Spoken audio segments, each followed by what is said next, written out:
तो है गाइस, कैसे हो आप लोग। तो स्वालो स्टार ऑरिजिन कॉन्टिनेंट के नेक्स्ट इन नोवेल के चैप्टर नंबर 253 में आप सभी का स्वागत है। तो चलिए शुरू करते हैं। तो जैसा कि अभी तक हमने पिछले एपिसोड में देखा कि लू फेंग ने कैसे कारनामे कर रखे होते हैं, उसने डी किंग को भी अपनी तरफ मिला लिया होता है। मतलब डी किंग ने अपनी तरफ लू फेंग को मिला लिया होता है, जिसके साथ हमें ह्यूआंग सिटी के एक टावर्न का सीन दिखाया जाता है, जिसमें कि कई सारे स्मॉल बिल्डिंग्स मौजूद होते हैं और ओल्ड बिल्डिंग्स के अंदर हमें एक कैरेक्टर को दिखाया जाता है जिसका कि इंतजार आप लोग बहुत ही अरसों पहले से कर रहे हैं। ये कोई और नहीं, अपना होंग होता है। होंग भी ऑरिजिन कॉन्टिनेंट पे आ चुका होता है। उस स्मॉल बिल्डिंग के अंदर होंग अपने डिलीशियस फूड को एंजॉय कर रहा होता है। वो कहता है कि जब से मैं ऑरिजिन कॉन्टिनेंट में आया हूँ, मुझे ये रियलाइज हुआ है कि हेवेंस के भी बियॉन्ड हेवेंस मौजूद हैं और मुझे खुद की ही एग्जिस्टेंस के बारे में पता चला है कि मैं कितना ज़्यादा पीछे हूँ। होंग स्माइल करता है और बाहर की तरफ विंडोज़ की तरफ देखता है, जहाँ पे कई सारे बंदे अपने कई सारे वेरियस फ्लाइंग ट्रेजर्स को कंट्रोल करके एक जगह से दूसरी जगह को जा रहे होते हैं। अब यहाँ पे हमें बताया जाता है कि ऑरिजिन यूनिवर्स रीजन में, जहाँ पे लू फेंग का होमलैंड था, वहाँ पे ऑरिजिन एंचेस्टर और जायंट एक्स को छोड़कर होंग ऐसा बंदा था जो कि 23rd नंबर पर ट्रू गॉड बना था अपने ह्यूमन रेस में। और वो इतनी स्पीड से किया था कि लू फेंग को भी वो पीछे छोड़ दिया था। मतलब लू फेंग को जितना टाइम लगा था एक ट्रू गॉड बनने में, उससे ही जल्दी अपना होंग बन चुका था। अब देखो, जायंट एक्स ऑलरेडी मारे जा चुके थे, उसे री इनकारनेट नहीं किया था टाइम बैक करके, क्योंकि वो ऑलरेडी काफ़ी ज़्यादा पावरफुल थे। कई लोगों का ये सवाल भी था, तो देखो वो मारे जा चुके थे। ऑफ कोर्स यहाँ पे ये भी बताया जाता है कि लू Feng intentionally universe master stage में काफ़ी लंबे अरसे तक रहा था, क्योंकि उसे अपने बॉडी को एक परफेक्ट डिवाइन बॉडी बनानी थी। लेकिन वो अपने परफेक्ट डिवाइन बॉडीज को अचीव करने के बाद ट्रू गॉड उसी वक्त बन गया था, वरना ट्रू गॉड अपना लू फेंग सबसे ज़्यादा फास्ट बन जाता। लेकिन बात करें होंग के टैलेंट्स की, तो वो भी ह्यूमन रेस में काफ़ी ज़्यादा होती है। ऐसे ही वो थोड़ी ना 23rd ट्रू गॉड बन चुका था, जिसके साथ ये भी बताया जाता है कि वहाँ पे कई सारे बंदे थे जो कि ट्रू गॉड्स बने थे। मतलब होंग से भी ज़्यादा स्पीड में ट्रू गॉड्स बनने वाले बंदे मौजूद थे, जिन्होंने आगे चलकर काफ़ी ज़्यादा टाइम अपने कल्टिवेशंस पे भी लगाया था। और बताया जाता है हमें होंग के द्वारा ही कि लू फेंग और ऑरिजिन एंचेस्टर को छोड़कर यहाँ पे ऑलरेडी 11 मेंबर्स आ चुके हैं ह्यूमन रेस की तरफ से, जो कि री इनकारनेशन चैनल को पास करके आए होते हैं। और अपना 11 नंबर वाला बंदा होंग होता है। मतलब होंग 11th नंबर पर री इनकारनेशन चैनल को क्रॉस करके ऑरिजिन कॉन्टिनेंट में कदम रखा होता है। अब होंग जैसे ही ऑरिजिन कॉन्टिनेंट में आया था, उसके लिए ये दुनिया बहुत ही स्ट्रेंज थी, क्योंकि यार यहाँ का पावर लेवल ही अलग तरह का होता है। ह्यूआंग सिटी की ही बात करें तो काफ़ी ज़्यादा प्रॉस्पेरस होती है। उसमें कई सारे लाइफ रेसेस के वेरियस फैक्शंस के बंदे थे जो कि काफ़ी जाते होंग के लिए एक्सप्लोर करने के लिए। अब होंग सोचते हुए ये भी अपने लेवल्स के बारे में कहता है कि यहाँ तो ट्रू गॉड के बाद वॉइड ट्रू गॉड आती है, इटर्नल ट्रू गॉड आती है, केवल सॉवरेन आती है, गॉड किंग आती है। गॉड किंग के भी 3 लेवल्स होते हैं, जहाँ पे एम्प्रेस और मोनार्चिस की पावर्स तो गॉड किंग के अल्टीमेट रेलम तक चली जाती है, उनके कंपैरेबल होती हैं। और वो कहता है कि बात करें तो अल्टीमेट रेलम के ऊपर वाले बंदे 2 एंचेस्टर्स नेशंस के बंदे एजी डोमेन्स, डी किंग और लॉर्ड ऑफ द गैलेक्सी मौजूद हैं। और यहाँ पे वो इस बात से हैरान था कि अभी लू फेंग ऑलरेडी इस ऑरिजिन कॉन्टिनेंट का टॉप पावर हाउस बन चुका था। वो क्या था कि थर्ड ब्रदर तुम तो ऑलरेडी इस लेवल तक आ चुके हो। और यहाँ पे कई सारे ऑरिजिन कॉन्टिनेंट में फोर्सेस थे जिन्हें कि नहीं पता था कि आखिरकार लॉर्ड ऑफ गैलेक्सी है कौन। लेकिन Hong, Pangong, chaos city Lord, origin ancestor और बाकी पावरफुल बीइंग जो कि ह्यूमन रेस से बिलोंग करते थे, वो सभी ये अच्छी तरह से जानते थे कि यार अपना जो लू फेंग है वही लॉर्ड ऑफ द गैलेक्सी है। और उसके होम टाउन में लू फेंग को एंचेस्टर ऑफ द गैलेक्सी के नाम से ही जाने लगा था। होम टाउन मतलब अपना लू फेंग का ऑरिजिन यूनिवर्स की बात हो रही है, जिसके साथ यहाँ पे होंग शॉक होते हुए कहता है कि अपने थर्ड ब्रदर को तो यहाँ आए हुए ज़्यादा टाइम भी नहीं लगा और वो ऑलरेडी गॉड किंग लेवल तक आ चुका है। और वो अपने पुराने दिनों को याद करने लगता है और क्या था कि कैसे लू Feng already Lord of Yumi में इनविंसिबल रहा करता था, पूरे के पूरे यूनिवर्सिटी के अंदर उसका मुकाबला कोई नहीं कर सकता था। लेकिन जब वो एक ट्रू गॉड बना था तो उसके साथ तो उसने बाउंड्री बीस्ट के क्राइसिस को भी डील कर लिया था, उन सबको हरा दिया था। और उस जैसे हार्श कल्टिवेशंस में हम ज़्यादा पावरफुल नहीं बन सकते थे, लेकिन फिर भी वो अपना लू फेंग एक इटर्नल ट्रू गॉड बना था और ऑरिजिन कॉन्टिनेंट में आया, जहाँ पे यहाँ आने के बाद तो उसने ऑलरेडी अपने आप को इस मुकाम तक ले आया कि इस ऑरिजिन कॉन्टिनेंट में भी कोई उसका सामना नहीं कर सकता है। और वो अपने बचपन के दिनों, मतलब उस वक्त भी वो बूढ़ा था इंसानों की उम्र में, जहाँ पे वो कहता है कि उस वक्त जब मैं एक्सट्रीम मार्शल आर्ट स्कूल का ग्रैंड मास्टर था, लू फेंग सिर्फ एक यंग वॉरियर था। आगे चल के लू फेंग धीरे धीरे अपने स्टेप को बढ़ाता गया और वो पावरफुल होता गया, यहाँ तक कि उसने थंडर गॉड जो कि ली सैन होता है उसकी भी मदद की। अब देखो थंडर गॉड के बारे में अभी जिक्र नहीं किया गया है, क्या पता वो भी आने वाले समय में अपना थंडर गॉड भी इस जगह पर आ जाए। हॉन्ग खुद से पूछता है और कहता है कि मैंने भी हॉर्स कल्टीवेशन इन्वायरमेंट में इतने पावरफुल खुद को बनाया है, मैंने ये रीजन था कि मैं एक वाइट ट्रू गॉड बन पाया हूँ और इसी कारण मैं री इनकारनेशन चैनल से होकर ऑरिजिन कॉन्टिनेंट में आ चुका हूँ। वो सब लू फेंग के असिस्टेंस की वजह से हो रहा था। मतलब कह सकते हो कि यहाँ पर सारी चीज़ें रिपीट की गई हैं जो कि हमने पहले भी सुन रखी थी।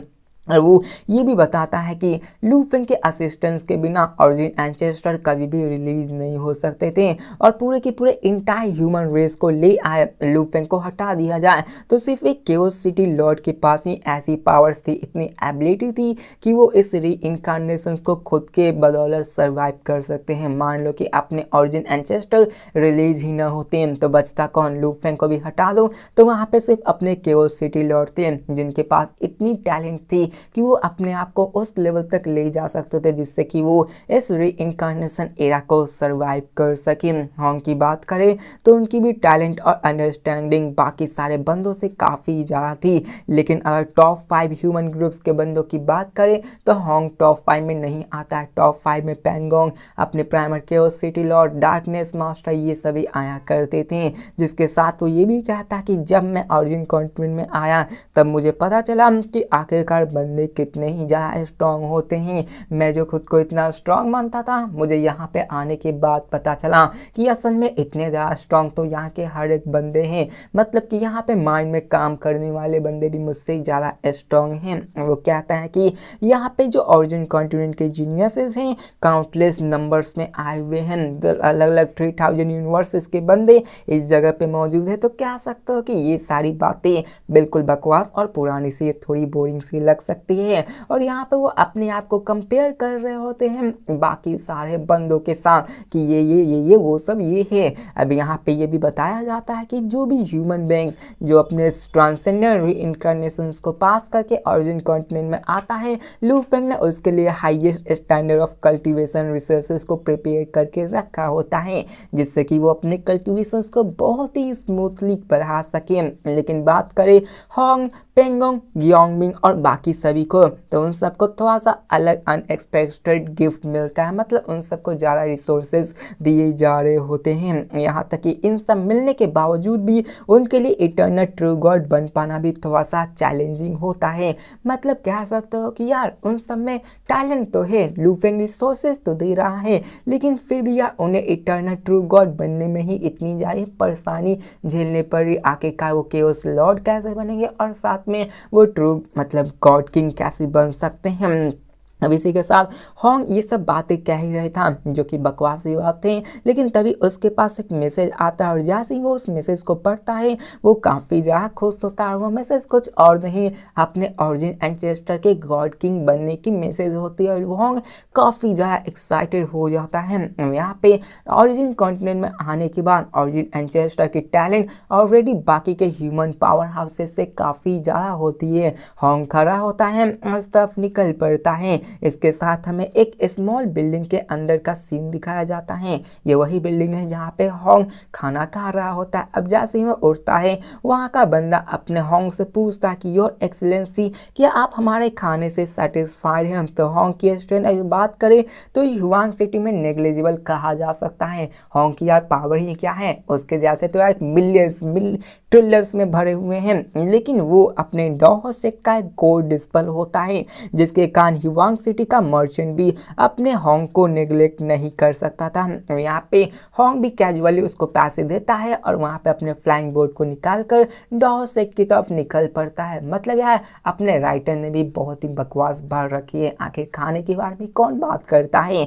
जिसके साथ हमें डॉहो सेट हेडक्वार्टर्स के केव ड्वेलिंग ओरिजिन एंचेस्टर का सीन दिखाया जाता है, जहाँ पे इस मूवमेंट तक ऑलरेडी ह्यूमन फैक्शंस के और कंटिन्यूसली पावरफुल फोर्सेस अराइव करने लगते हैं, क्योंकि उन सबके पास नोटिफिकेशन आ जाती हैं ओरिजिन एंचेस्टर के गॉड किंग लेवल में पहुंचने का। इसके साथ ही यहाँ पे मोरोसा भी आ चुका होता है। अब यहाँ जो बाहर की दुनिया थे उन सबको ये पता था कि लॉर्ड ऑफ द गैलेक्सी के पास एक ओल्ड सर्वेंट है, एक अल्टीमेट रोलम बीस्ट, लेकिन किसी को ये नहीं पता था कि वो अल्टीमेट रोलम बीस्ट अपना मोरोसा ही है। जिसके साथ सारी ह्यूमंस के बंदे वो कहते कि ये जरूर अपने एल्डर मोरोसा ही होंगे। लू फेंग अपने आप को सेक्युलरिज्म में रखता था, तो वहाँ पे जितने भी चीज़ें थी अपनी मोरोसा ही संभाला करता था। इसके साथ बताया जाता कि जब भी ह्यूमन पावर हाउसेस जितने की मान लो कि होंग हो गए, अपने पेंगोंग मास्टर हो गए, डार्कनेस मास्टर हो गए, प्राइमर सिटी लॉर्ड हो गए, वो सभी एक साथ मिलते हैं तो अपने लू फेंग और मोरोसा के बारे में ही बात किया करते थे, जो कि उनके लिए काफ़ी ज़्यादा थ्रिलिंग होती है। वो मोरोसा को भी काफ़ी हायर तरह से देखते हैं। मुझे ये नहीं दिखाया गया, मतलब इसमें दिखाया नहीं गया कि उनको ये अंदाज़ा नहीं है कि जो अपना सेक्टर 20 था वही मोरोसा है। मतलब कि इन सब के रिएक्शन उस तरह से नहीं दिखाई गए होते हैं। ऑब्वियसली उन सबको पता होना चाहिए और पता होगा भी। इसके साथ हमें यहाँ पे दिखाया जाता है कि सारे बंदे आके अपने ओरिजिन एंचेस्टर को कॉन्ग्रेचुलेशंस कहने लगते हैं और ओरिजिन एंचेस्टर भी अपने कंपेनियंस की तरफ देख कर कहते हैं कि मैंने ओरिजिन कॉन्टिनेंट में 800 ईयर्स तक कल्टिवेट किया, प्रैक्टिस करवाया, फाइनली मैं अपने आप को गॉड किंग लेवल तक प्रमोट कर पाया हूँ। यहाँ पे दिखाया जाता है कि वो लू फेंग की भी तारीफ करते हुए कहते हैं कि ऑफ कोर्स मैं गॉड किंग बन पाया हूँ, ये सभी लू फेंग की असिस्टेंस की वजह से ही। अब लू फेंग भी वहाँ पे आ चुका था ताकि अपने ओरिजिन एंचेस्टर को कॉन्ग्रेचुलेशंस कह सके और वो कहते हैं ये बात सुनकर कि ऑफ कोर्स देखा जाए तो तुम अपने सिर्फ रिसोर्सेज पे रिलाई नहीं किए हो, तुम्हारे पास टैलेंट भी है और कॉम्प्रिहेंशन सबसे ज़्यादा इंपॉर्टेंट होती है, इसी की वजह से तुम इस लेवल तक आ चुके हो। और हमें बताया जाता है कि जो 11 बंदे ह्यूमन रेसेस के यहाँ पे आए हुए थे उसमें से सिर्फ एक केओस सिटी लॉर्ड ही ऐसे थे जो कि अभी तक इटर्नल ट्रू गॉड बन पाए थे और बाकी के बंदे अभी सिर्फ वॉइड ट्रू गॉड्स के ही लेवल के होते हैं। होंग अभी ही आया होता है तो उसके लिए अभी वॉइड ट्रू गॉड ही काफ़ी होता है, आगे चल के वो भी इटर्नल ट्रू गॉड बन ही जाएगा। अब यहाँ पे हमें बताया जाता है ओरिजिन एंचेस्टर को कि वो कहते हैं कि मैं तो first level God king realm में आ चुका हूँ, जो कि मुझे अभी ही ये काफ़ी ज़्यादा डिफिकल्ट लग रही है, लेकिन हो सकता है कि मुझे आगे चल के और भी कंफ्यूजन देखने को मिले। अब यहाँ पे जो कल्टीवेशन का पाथ होता है वो सच में काफ़ी ज़्यादा डिफिकल्ट होता है। ह्यूमन रेस के एक्सपर्ट भी ये सारी बातें अच्छे से सुन रहे होते हैं, वो भी समझने लगते हैं। जिसके साथ हमें एंचेस्टर्स को दिखाया जाता है जो कि अपने ह्यूमन रेस के स्ट्रॉन्ग वॉरियर्स की तरफ देख कर कहते हैं कि मेरे नाम के अंदर तुम मेरे पार्ट हो, मतलब तुम मेरे लीनेज के ही पार्ट हो, जबकि मैं गॉड किंग बन चुका हूँ तो मैं तुम सबके लिए ऑफिशियल पोजीशंस को अरेंज कर सकता हूँ, मैं तुम सबको कोई और पोजीशंस भी दे सकता हूँ जिसके कारण डॉहो सेट में कोई भी तुमसे ऑब्जेक्शंस नहीं कर सकता है। ऑफ कोर्स गॉड किंग बनने के बाद अपने ओरिजिन एंचेस्टर की स्टेटस ऑलरेडी काफ़ी ज़्यादा बढ़ चुकी है, वो ऑलरेडी गॉड किंग बन चुके हैं। तो अभी 3 गॉड किंग्स मौजूद होते हैं, एक तो अपना लू फेंग, दूसरा मोरोसा और तीसरा अपने हो चुके हैं ओरिजिन एंचेस्टर। जिसके साथ वो आगे कहते हैं कि देखो प्रैक्टिस सिर्फ सेक्लूडिंग मेडिटेशन और कंटेम्पलेशन से नहीं होता है, हमें यहाँ पे ऑफिशियल पोजीशंस को भी होल्ड करना पड़ता है, सारे अफेयर्स को भी, मामलों को भी सुलझाना पड़ता है और साथ में हमें बाकी के स्ट्रॉन्ग प्रैक्टिशनर्स को भी देखना पड़ता है ताकि हम उनके बेनिफिशियल्स को भी बढ़ा सकें। जितने भी ह्यूमंस वॉरियर्स होते हैं वो सभी हामी भरते हैं। जिसके साथ लू फेंग की नज़र ह्यू क्योंग पे होती है। अब ह्यू क्योंग भी समझ लो तो डॉहो सेट का एक डिस्पल होता है। यहाँ पे लू फेंग उससे पूछता है कि ह्यू क्यों, आखिरकार तुम्हें ओरिजिन कॉन्टिनेंट में आए हुए 100 ईयर्स हो चुके हैं, तुम्हारी कल्टीवेशन कैसे चल रही है। अब ये भी ह्यूमन रेस का कोई बंदा है जो कि यहाँ पे पहुंचा होगा, ये कंफर्म नहीं बताया गया है क्योंकि ये नया नवेला बंदा है वो क्यों, कभी किसी का जिक्र ऐसा नहीं हुआ है। अब यहाँ पे ह्यू क्यों कहता है कि मैं बस अभी इटर्नल ट्रू गॉड पे पहुंचने ही वाला हूँ, लेकिन उसके लिए मुझे थोड़ा सा और भी एक्यूमुलेट करना होगा। तो लू फेंग उसकी तरफ देखकर आसानी से कहता है कि तुम्हें अपनी कल्टीवेशंस पे फोकस करना चाहिए। एक बार तुम इटर्नल ट्रू गॉड बन गए तो मैं तुम्हें अपना नेम डिस्पल बना लूंगा। जब तुम केओस वेल में पहुंच जाओगे तो तुम्हें मैं अपना पर्सनल डिस्पल बना लूंगा। अब यहाँ पे उसकी स्ट्रेंथ अगर स्ट्रांग नहीं होगी तो लू फेंग ऐसा नहीं कर पाया, क्योंकि अब पहले वाली बात नहीं है जब लू फेंग के पास गिने चुने डिस्पल हुआ करते थे। लू फेंग अभी बहुत ही पावरफुल बंदा हो चुका है। अगर कोई वीक स्टूडेंट को वो अपना डिस्पल बनाएगा तो यार उस पे सब सवाल खड़े कर सकते हैं कि यार आप ऐसे कैसे कर सकते हो। यहाँ पे आजकल देखा जाए तो ऑर्डिनरी कोर डिस्पल्स ही होना सब कुछ होता है, क्योंकि उन्हीं को सबसे ज़्यादा रिसोर्सेज मिला करते हैं। लू फेंग कोर डिस्पल्स को ही पर्सनली गाइड किया करता है, उसको सिखाया करता है। अब ह्यू क्योंग ये सुनकर कहता है कि आपका डिस्पल ये समझ सकता है। अब ओरिजिन एंसेस्टर भी उसकी तरफ देखकर कहता है कि अगर किसी को भी कल्टीवेशंस में कोई कंफ्यूजन हो तो मुझसे कह सकते हो, मैं लू फेंग और एल्डर लुओसा तुम सबको गाइड करेंगे। अब मोरोसा को ही लुओसा कहा जा रहा है। अब ह्यूमन रेस के एक्सपर्ट ये सुनकर काफी ज्यादा खुश हो जाते हैं और एक एक करके वो सवाल पूछने लगता है अपने कल्टीवेशंस के बारे में, जहाँ पे युआनजू, लू फेंग और लुओसा एक दूसरे से मिलके उन सभी को समझाने लगते हैं। मुझे एक बात नहीं समझ में आती, लुओसा आखिरकार सिखाएगा कैसे यार, उसने तो खुद ट्रेनिंग नहीं की। हाँ मैं मानता हूँ कि उसने अपने आप के दाव को परफेक्ट कर लिया, उसके पास परफेक्ट बॉडी मौजूद है, लेकिन यार क्या ही कर सकते हैं यार, उसने कुछ सीखा नहीं है, उसको हार्डशिप के बारे में पता नहीं है कि आखिर ये किया कैसे जा सकता है, तो वो उतने अच्छे से एक्सप्लेन नहीं कर सकता जितना कि अच्छे से अपना लू फेंग और ओरिजिन एंसेस्टर कर सकता है। अब यहाँ पे जनरली जितने भी इशू होते हैं वो white true God, eternal true God के स्टेजेस के होते हैं, तो इसके कारण आराम से लू फेंग, ओरिजिन एंसेस्टर और मोरोसा उन सबके सारे सवालों के जवाब दे देता है। लू फेंग के पास सबसे मोस्ट सॉलिड फाउंडेशन मौजूद होती है, उसके पास स्पेशल इनहेरिटेंस भी होती है कल्टीवेशंस करने के लिए। लू फेंग ने ऑलरेडी लोअर लेवल रेलम्स में रहकर हायर लेवल की सीक्रेट टेक्निक्स तक को बनाई थी, जिसके कारण उसकी जो फंडामेंटल्स होती है वो काफ़ी ज़्यादा गहरी होती हैं। और बात करें वहाँ पे लू फेंग मतलब युआनजू और मोरोसा की, तो उनकी थोड़ी सी डाउन होती है लू फेंग के कंपैरिजन। अब सवालों का सिलसिला खत्म होता है और धीरे धीरे सभी लोग चले जाते हैं, बचते हैं तो लू फेंग और युआनजू, जिसके बाद यहाँ पे हमें ओरिजिन एंसेस्टर मतलब युआनजू को दिखाया जाता है, जो कि लू फेंग से कहता है कि तुम्हारी बातों को सुनकर तो मुझे भी काफ़ी कुछ पता चला है। और यहाँ पे वो कहता है कि अगर फंडामेंटल्स के बारे में बात करें तो मेरा तो तुमसे कोई कंपैरिजन भी नहीं है। तो लू फेंग स्माइल करते हुए कहता है कि ये सब तो मुझे इन्फिनाइट स्पेस से मिला था, जबकि मैं इन्फिनाइट स्पेस में था तो मेरे पास अपॉर्चुनिटी थी कि मैं सेवरल टॉप टायर इनहेरिटेंस को पा सकूँ, और मैंने उन्हीं टॉप टायर इनहेरिटेंस को पाकर अपने बॉडी को इस फाउंडेशंस को लेवल इस सॉलिडिफाई किया, मतलब इस लेवल तक ले आ पाया हूँ। जिसके साथ वो ये भी कहता कि ओरिजिन एंसेस्टर मैंने तुम्हारे लिए गिफ्ट को प्रिपेयर किया है। तो युआनजू सुनकर काफ़ी सरप्राइज हो जाता कि आखिरकार लू फेंग ने ऐसा कौन सा गिफ्ट प्रिपेयर किया है। मुझे भी लगा था यार कुछ पावरफुल धांसू सा गिफ्ट होगा, कोई बड़ा सा कोई पावरफुल ट्रेजर होगा, लेकिन यहाँ पे लू फेंग अपने हाथों को फ्लिप करता है और उसमें से निकलता है एक सिल्वर टोकन। जहाँ पे लू फेंग स्माइल करते हुए कहता है कि देखो ये टोकन तुम्हें ट्रेजर लैंड या फिर इन्फिनाइट स्पेस में ले जा सकता है। अभी ज़्यादा अरसा नहीं हुआ है, मैंने इस टोकन को गैलेक्सी किंगडम के टेरिटरी के अंदर ढूंढा है। अब इन्फिनाइट स्पेसेस के जो टोकन होते हैं वो ओरिजिन कॉन्टिनेंट के अंदर रैंडमली अपीयर हुआ करते हैं, कहीं भी अपीयर हो जाते हैं, और जबकि जिसका ज़्यादा बड़ा टेरिटरी होगा तो उससे ट्रेजर्स को ढूंढना और भी आसानी हो जाएगी।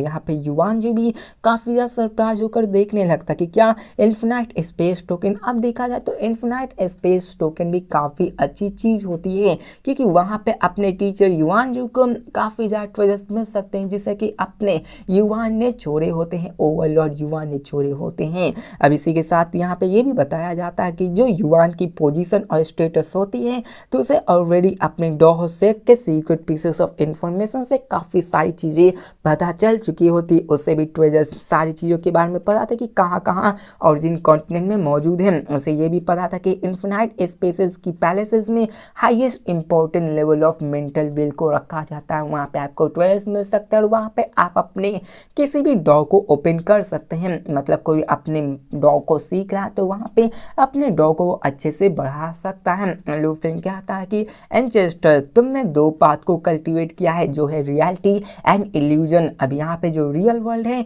वो वर्ल्ड ओरिजिन डॉ का ही एक रेफरेंस है, लेकिन जो इल्यूजनी वर्ल्ड है उसका कोई डॉ नहीं है। और इंटायर कॉन्टिनेंट में देखा जाए तो इन्फिनाइट स्पेस के अंदर ही तुम्हें कुछ ऐसे लेगेसीज मिल सकते हैं, जिससे कि तुम अपने आप को पावरफुल बना सकते हैं। अब यहाँ पे युआन जो भी लू फेंग का धन्यवाद करते हुए कहता कि लू फेंग, तुमने मेरी काफ़ी ज़्यादा ही मदद कर दी। अब शुरुआत में लू फेंग इस लेन तक चला जाता है क्योंकि उसे जानना था कि यहाँ पे वो क्या कर सकता है। लू फेंग अपने आप को पावरफुल इसलिए बना रहा था ताकि वो सबकी मदद कर सके। और यहाँ पे ओरिजिन एंसेस्टर अपने आप को इस लेवल तक ले आ गए हैं कि वो खुद से अपना रास्ता बना सकते हैं। तो लू फेंग ने उनकी थोड़ी बहुत मदद कर दी होती है। लू फेंग कहता है कि अगर मुझे बात की जाए ह्यूमंस पावर हाउसेस को कल्टीवेट कराने की, तो मेरी अकेले की एनर्जी लिमिटेड है, मैं उन सबको ज़्यादा नहीं सिखा सकता हूँ, इसलिए मुझे एंचेस्टर की भी ज़रूरत पड़ेगी, उन्हें भी एफर्ट डालना होगा ताकि वो इन सबको सीख सकें, क्योंकि मेरे लिए और मेरे पूरे इंटायर ह्यूमन रेसेस के लिए ये बेनिफिशियल होगा। तो युआन जो भी कहते हैं कि हाँ तुमने सही कहा, मेरे लिए भी और पूरे इंटायर ह्यूमन रेसेस के लिए जितना ज़्यादा तुम स्ट्रांग बनोगे उतना ज़्यादा बेहतर होगा। और लू फेंग के उस टोकन को देखकर अपने ओरिजिन एंसेस्टर के दिल में भी थोड़ी सी गर्माहट मिलती है, उन्हें भी राहत मिलती है, क्योंकि वो एक गॉड किंग बन चुके थे सिर्फ वर्ल्ड ओरिजिन डॉ को कंप्रीहेंड करने से ही। आफ्टर ऑल देखा जाए तो इतने सारे डिटेल रेफरेंस के साथ वो आराम से ब्रेक थ्रू कर सकते हैं। और इल्यूजनरी पाथ की बात करें तो उसके रास्ते में अपने ओरिजिन एंसेस्टर को काफ़ी सारे बाधाएं का फेस करना पड़ा था, लेकिन उन्हें और भी आगे बढ़ना था, तो इसलिए उन्हें स्पेस टोकन मतलब वहां पे जाने के लिए टोकन तो चाहिए ही होता था। इसके साथ लू फेंग उनके तरफ एक लाइट को फ्लिप करते हुए भेज देते और कहते हैं कि ये इन्फिनाइट स्पेस का मैप है, आप वहां पर जाके देख सकते हो, मैंने इसके अंदर अपनी करेंट लोकेशंस को भी डाल रखा है, जब आप इन्फिनाइट स्पेस में आओगी